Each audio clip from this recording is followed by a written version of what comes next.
Hi, I'm Dr. Linda Loggeman. I was a clinical psychologist for 23 years, and I'm a commissioner for Citizens Commission on Human Rights. Today, I want to talk to you about how it is that somebody can end up getting electroshock.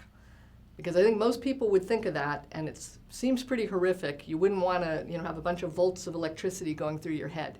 So how does somebody do that? How do they, agree to that procedure? Here's what happens.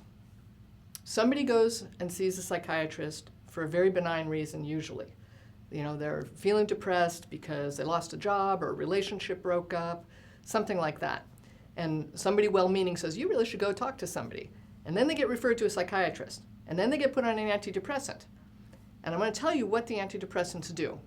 So the main class of antidepressants right now are these SSRI antidepressants. That's Prozac, Paxil, all of these kind, Celexa.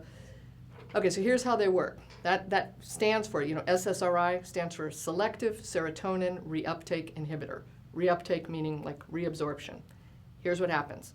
Normally in the brain, one cell releases serotonin, it's a regular chemical in the brain, and it goes over to the other cell, and it hits a receptor site, it signals it, fires on it, and then it gets reabsorbed. That's normal. If you take an SSRI antidepressant, here's what happens. Releases this, a molecule of serotonin, goes over here, fires, doesn't reabsorb. Fires again, hangs around here, fires again, keeps signaling. So it artificially elevates the level of serotonin. It makes it seem like there's more. So here's what happens. The brain does not like this. It is not normal. The drug has created a chemical imbalance.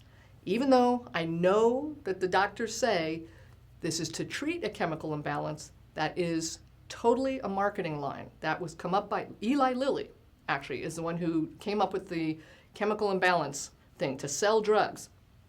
Okay, the drugs cause an imbalance because your brain says, uh-oh, something's not right. We have a chemical imbalance here. And so it starts to cut down its own production of serotonin. So it decreases. Then what happens is the person gets more depressed.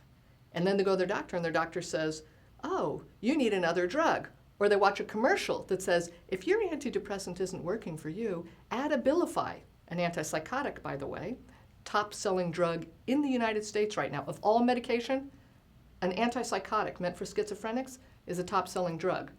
That's marketing. Okay, so anyway, you add another drug. You take more. You take another antidepressant. Then your brain tries to regain normal that it had before, and so it shuts down further production, or it will start to close off the receptor sites. Okay, now you have a real chemical imbalance. And when people try to come off of the drugs, this is why they can't. This is why people experience a profound depression when they try to come off of them. So then what happens is the doctor says, I'm sorry, you just have that kind of depression that's treatment resistant. You have a treatment resistant depression and you need ECT, electroshock. That's the thing for you. And by this time, people are so desperate because they've been driven downhill by the drugs that they are willing to submit to that. So I want you to know that so that you're protected, so that you can protect loved ones from going down that path where it's a downhill slide once you start on the psychiatric drugs. Thank you.